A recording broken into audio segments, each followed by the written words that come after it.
warahmatullahi wabarakatuh. Waalaikumsalam warahmatullahi wabarakatuh. Waalaikumsalam warahmatullahi wabarakatuh.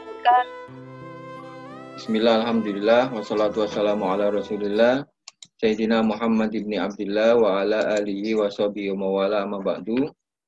Teman-teman sekalian, hari ini kita akan menyimak beberapa contoh perkara waris yang diajukan oleh masyarakat. Nah, ada beberapa contoh tadi yang saya upload di materi itu adalah materi konsultasi masyarakat dari beberapa daerah di Indonesia yang disampaikan ke Kementerian Agama. Nah, saya kebetulan menjadi salah seorang konsultan khusus di bidang waris. Nah, itu adalah pertanyaan dan sekaligus jawaban saya. Nah, silakan dibaca pertanyaan dan jawabannya sambil yang lain disimak. Nanti kalau ada hal yang tidak dipaham, nanti bisa kita diskusikan. Silakan, Wid. Baik, di sini ada pertanyaan pertama tentang waris. 2 istri, 1 sudah bercerai, yang masing-masing punya anak.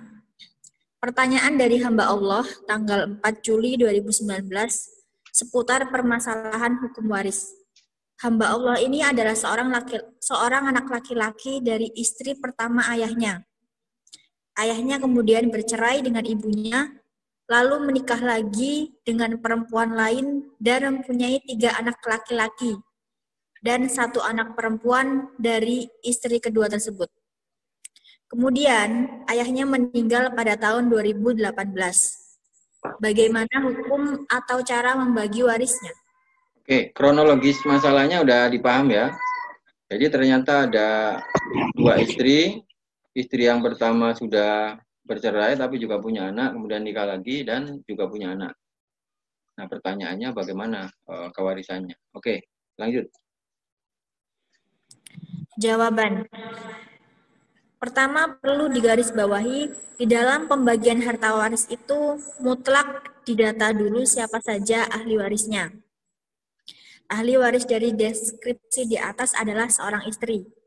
Itu pun istri kedua karena istri pertama yang sudah cerai tidak menjadi ahli waris lagi. Kemudian, ahli waris yang lain adalah 1 orang anak laki-laki dari istri pertama, hamba Allah, yang bertanya ini. Lalu anak dari istri pertama yaitu 3 anak laki-laki dari 1 anak perempuan. Jadi, ahli waris dari almarhum ada 6. Yaitu 1 istri kedua, 1 anak laki-laki dari istri pertama, 3 anak laki-laki dari istri kedua, dan 1 anak perempuan dari istri kedua. Total ahli warisnya ada 6, yaitu 1 istri dan 4 anak laki-laki dan 1 anak perempuan.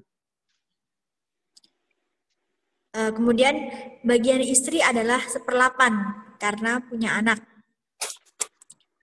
Bagian anak laki-laki dan perempuan adalah asobah atau sisa harta setelah dikeluarkan untuk istri yang dibagi berdasarkan proporsi 2:1. 2 untuk laki-laki dan 1 untuk perempuan. Karena ada 4 anak laki-laki, masing-masing 2 bagian, dan 1 anak perempuan 1 bagian, maka dalam perhitungannya menggunakan pecahan per 9, sehingga bagian masing-masing anak laki-laki adalah 2/9 dari sisa harta yang sudah dibagi kepada istri atau 1/8 tadi. Sementara bagian 1 anak perempuan adalah 1/9 dari sisa harta yang telah dibagi kepada istri tadi. Ikhtisar pembagian harta waris ayah dari hamba Allah tadi, istri kedua 1/8 dari total nominal harta. 4 anak laki-laki masing-masing 2/9 dikali 7/8 dari total harta. Lalu 1 anak perempuan 1/9 dikali 7/8 dari harta. Oke, Misalnya, sampai di sini ada yang tanya nggak? Kalau ditanya 7/8 dari mana? Iya Pak, itu 7/8 dari mana Pak? 7/8 kan semua harta kan yang mendapat persentase hanya satu orang istri tadi ya. Satu orang istri dapat 1/8. Kalau ada pecahan 1/8 berarti kan nominal hartanya 8/8 ya. 8/8 dikurangi 1/8 kan tinggal 7/8. 7/8 itu sisanya. Sisanya itu dibagi kepada semua anaknya. Satu anak laki-laki dari istri. Karena dia asoba. Ya, asoba. Satu anak laki-laki dari istri pertama dan 3 anak laki-laki dari istri kedua itu digabung. Jadi tidak dibedakan ya. Istri pertama, anak dari istri pertama maupun anak dari istri kedua. Semuanya digabung menjadi satu. Nanti dibagi sesuai dengan proporsi 2/1. Nah, itu kan bagian anak kan 2/9, anak laki-laki, kemudian bagian anak perempuan 1/9 kan 2/1. Nah, angka 9-nya itu diperoleh dari mana? Itu kan ada 4 anak laki-laki. Anak laki-laki kan diasumsikan 2, berarti ada 8 bagian kan. Satu anak perempuannya 1. Gitu ya, berarti kita temukan angka 9. Masing-masing anak laki-laki mendapat 2/9, masing-masing anak perempuan mendapatkan 1/9. Gitu ya. Dari sini masih ada yang ditanyakan nggak? Ini cara pembagiannya. Cara pembagiannya insya Allah sudah paham lah ya. Nah, hari ini kan sebenarnya yang dipertanyakan itu, hamba Allah ini kan maksudnya anak dari istri yang pertama yang sudah bercerai ya. Istri yang bercerai ya otomatis sudah bukan ahli waris lagi.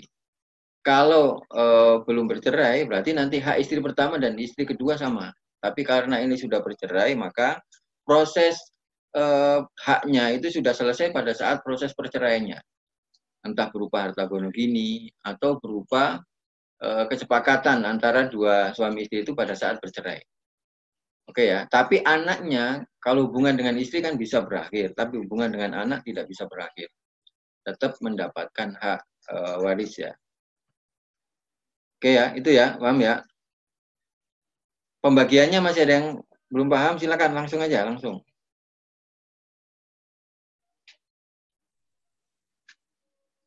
Siapa yang belum paham? Pak, dia mau nanya. Ya.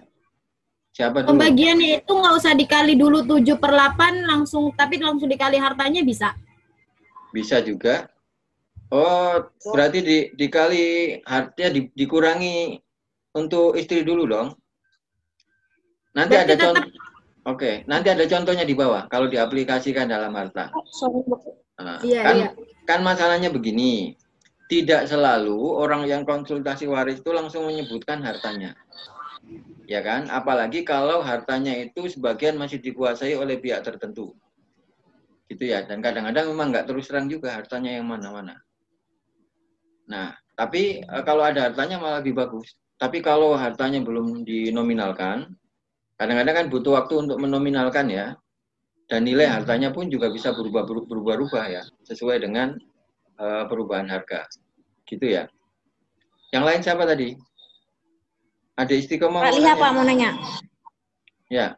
Pak Liha Pak. Bentar, ada Istiqomah dulu, silakan. Ada Istiqomah? Enggak Pak, udah tadi kan tanya yang 7/8 itu, terus barusan tadi Bapak udah jelasin. Insya Allah udah paham Pak. Lanjut, Liha apa? Untuk istri, seumpamanya istrinya itu ada 2, itu bagiannya 1/8 kemudian dibagi 2, apa masing-masing 1/8 Pak? Ya enggak, 1/8 dibagi 2. 1/8 dibagi 2. Makanya buat laki-laki kalau nggak kaya amat, nggak bisa berpikir punya istri banyak.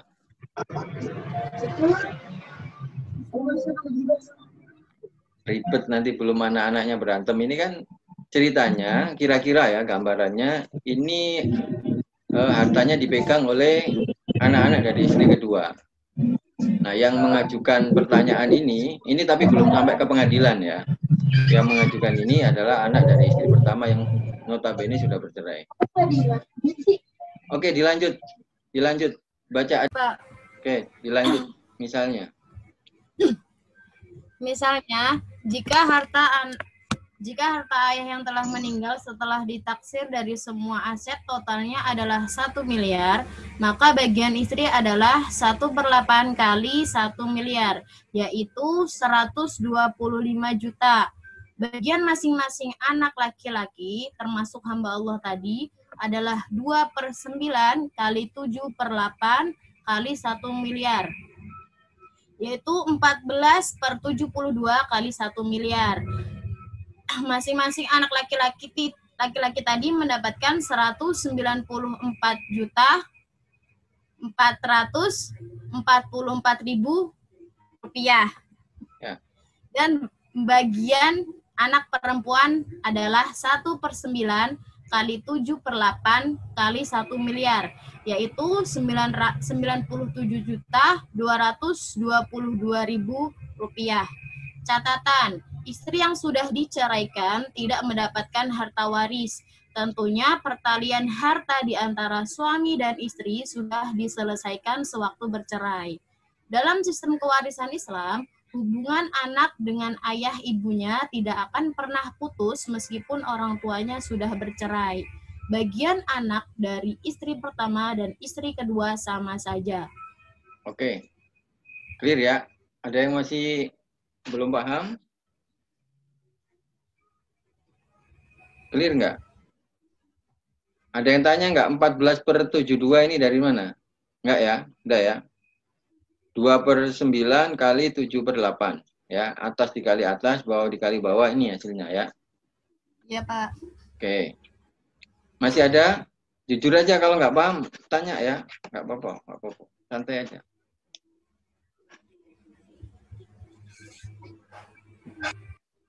Clear ya? Clear, Pak. Oke. Saya. Iya, Pak. Oke, clear lah. Ini gampang nih.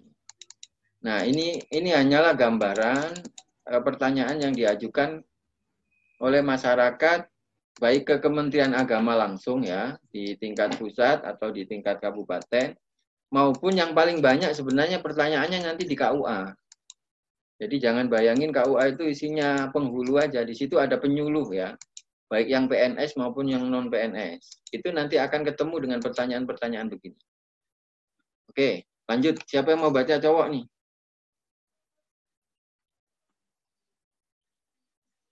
Ayo, siapa? Masa harus ditunjuk?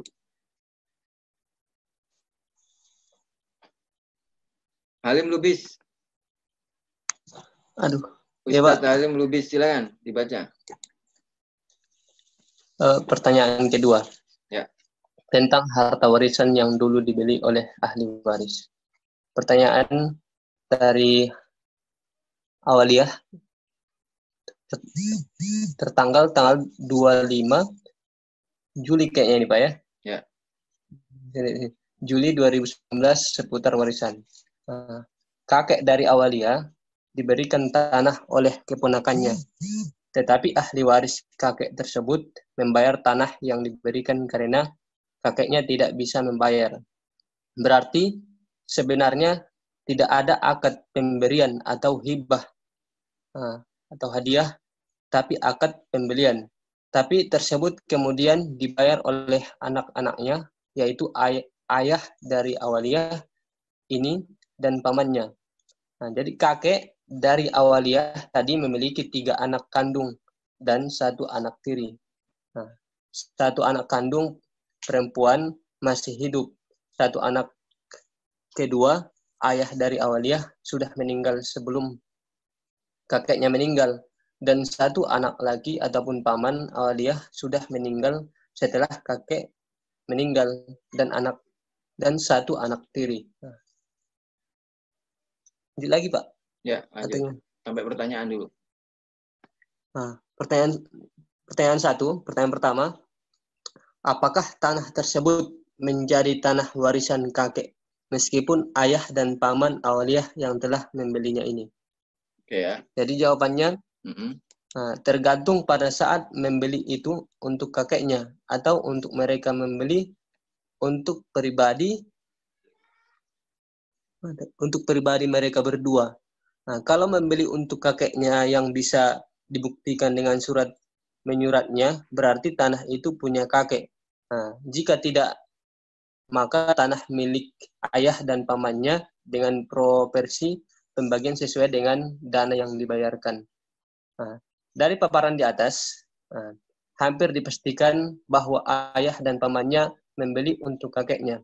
Nah, berikutnya, yang berhak mendapat harta waris hanyalah anak kandung yang meninggal setelah kakeknya dan anak dari kakeknya yang masih hidup.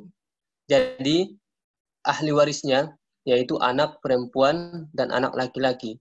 Satu lagi anak laki-laki atau ayah dari awaliyah tidak mendapatkan harta warisan karena meninggal sebelum kakeknya ataupun pewaris. Oke, jadi ini sebenarnya, jadi sudah saya sampaikan di awal ya, jadi problem di dalam kewarisan itu sebenarnya bukan cara membaginya, tapi identifikasi masalah atau kronologi harta waris yang sedang diperebutkan itu apa. Nah, ini kan menunjukkan satu contoh ya, jadi ada yang mengklaim ini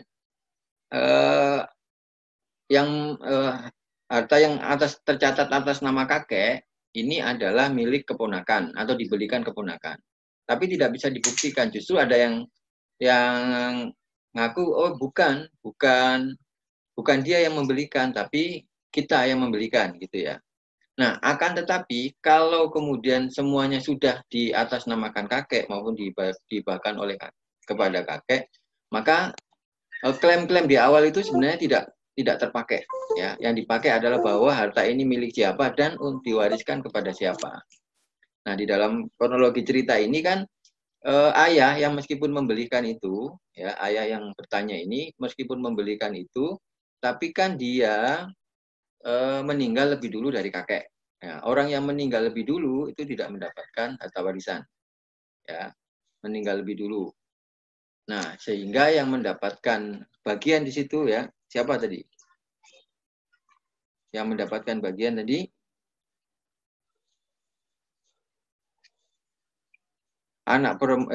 jadi ahli warisnya yaitu anak perempuan dan anak laki-laki. Satu lagi anak laki-laki atau ayah dari awaliyah tidak mendapatkan harta warisan karena meninggal sebelum kakek atau pewaris ya. Itu ya. Termasuk anak tiri nggak mendapatkan bagian. Ya anak tiri nggak mendapatkan bagian karena bukan anak ya. Ada yang ditanyakan nggak? Atau mau dibaca lagi, diulang?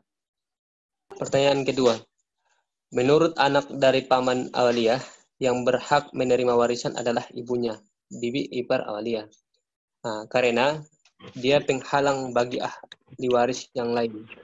Nah, sementara luas tanahnya adalah 100 meter persegi. Ya, 100 meter persegi. Jadi jawabannya dari pertanyaan atas bahwa pernyataan anak dari paman ataupun sepupu awaliyah ini tidak tepat. Nah, harta warisan yang dimaksud itu punya kakeknya. Nah, dan bibi ipar tidak terkait dengan hal ini, harta ini. Nah, yang terkait hanya pamannya. Maka persoalan pertama yang perlu di-clearkan adalah apakah harta itu milik kakeknya. Nah, meskipun harta ataupun tanah tersebut dibeli oleh ayah ataupun pamannya. Oke ya, jadi teman-teman, kadang-kadang di tengah masyarakat itu gini, orang yang merasa berjasa betul terhadap seseorang yang kaya atau yang meninggal dunia, itu kadang-kadang merasa lebih berhak. Ya, misalnya juga nanti di dalam contoh itu ada kasus begini, ada anak yang sudah sekian lama hilang atau pergilah karena mungkin orang tuanya nggak mampu. Kemudian anak yang sehari-harinya menunggu di rumah, bahkan sampai menemani orang tuanya sakit bertahun-tahun. Itu dalam sistem kewarisan tidak dibedakan antara anak yang pergi jauh gitu ya, dengan anak yang nungguin itu. Padahal dia berbaktinya lebih banyak kepada orang tuanya. Nah, yang diperhitungkan dalam proses kewarisan adalah statusnya sebagai anak. Dan adapun dia berbakti atau dia sudah membelikan orang tua tanah, itu ya dianggap sebagai amal baik atau baktinya kepada orang tua atau keluarganya. Dalam sistem pewarisan itu tidak dianggap. Ya, tentunya Allah yang akan mencatat nanti karena ini bentuk bakti kepada orang tuanya ya. Jadi entah ini yang membelikan paman atau ayahnya, ayah yang awalia tadi yang sedang mempertanyakan persoalan ini, kalau harta itu sudah dihibahkan dan ada dibuktikan ini diberikan kepada kakek, apalagi sudah dibalik nama atas nama kakeknya, maka awalia dan ayahnya dan pamannya itu tidak bisa mengklaim harta ini milik dia, karena itu sudah diberikan kepada kakek. Gitu ya, clear ya? Ya Pak. Ada yang mau ditanyakan nggak? Pak. Ya, Halo, silakan. Pak. Ya, Ibnu. Saya mau nanya Pak, boleh nggak? Ya, boleh banget. Nih, mantap ya Pak. Terkait masalah ini dong, terkait ini jangan masalah pribadimu ya. Iya, iya. Kalau masalah pribadimu, aku yakin kamu banyak masalah itu, tapi jangan ditanyakan di sini. Iya Pak. Yuk. Iya, iya, siap. Ya, ayo. Baik, saya ingin menanyakan, kan ada sebuah di sini kan ada pertanyaan ya. Di nomor 3 sampaikan oleh awalia bahwa perkara ini sudah pernah dikonsultasikan kepada seorang. Ini pertanyaan ketiga ini ya. Udah kamu baca aja deh. Ini udah baca. Ini udah ketiga ini. Enggak, bentar Pak, bentar. Ya udah lanjut Sini baca. Kan, Ibnu baca pertanyaan ketiga ya. Sekali lagi kan ada disampaikan oleh awalia bahwa perkara ini sudah pernah dikonsultasikan pada seorang ustadz dan kemudian telah diadakan pembagian sebagai berikut. Bagian paman dari awalia 51 M2 karena dianggap telah membeli tanah dengan biaya lebih besar. Dan bagian ayah dari awalia adalah 13 M2 dan sisanya adalah bagian 13 meter persegi. 36. 13 meter persegi M2. Meter persegi ya. Iya, sorry, maaf. Apakah benar bagian waris? Iya. Sekali lagi, kalau tanah ini sudah clear milik kakek yang diberikan oleh ayah dan pamannya, maka yang berhak mendapatkan warisan adalah kedua laki-laki kandung kakeknya yang meninggal setelah kakeknya, kemudian bagi lagi pada ahli warisnya dan seluruh anak kandung perempuan yang masih hidup. Lanjut Pak. Ya, sampai selesai Pak.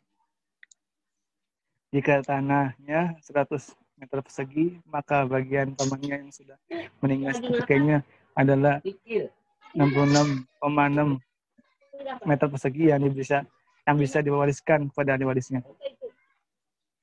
Bagian uwa atau bibi dari awalia atau anak perempuan dari kakeknya adalah 33,3 meter persegi alias setengah bagian dari bagian pamannya. Anak laki dan adik dari kakek. Ayah dari awalia tidak mendapatkan harta warisan karena meninggal lebih dulu dari kakek. Lanjut dikit lagi Pak. Catatannya. Dalam transaksi jual beli tanah harus dikelirkan tanah ini setelah dibeli milik siapa atau diberikan kepada siapa. Jika perkara ini sampai ke pengadilan, maka yang menjadi dasar hukum adalah surat atas tanah tersebut, namun sejauh bisa diselesaikan dengan musyawarah. Lebih baik bagian bisa dengan prinsip musyawarah sesuai kesepakatan para dewadis, harus sesuai dengan apa yang sudah dijelaskan dari jawaban 3. Dan jika mau dibagi dengan prinsip perdamaian atau musyawarah, maka sanksinya adalah akad hibah atau pemberian bagian dari jatah satu ahli waris pada ahli waris yang lain atau kepada orang yang lain yang bukan ahli waris adalah bagian masing-masing ahli waris yang mestinya sudah ditetapkan. Sudah. Ya.